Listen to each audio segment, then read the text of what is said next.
అంబకి కక్ష పట్టుకుంది భీష్ముడి మీద.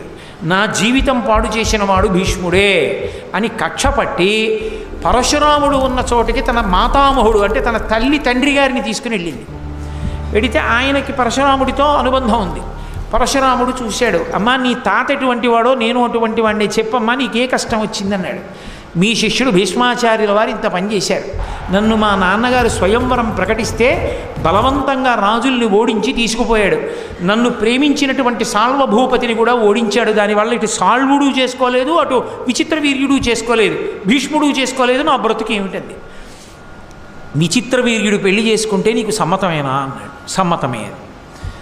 అయితే నీ సమస్యకి పరిష్కారం నేను చూపిస్తాను, నా శిష్యుడు నా మాట కాదన్నాడు.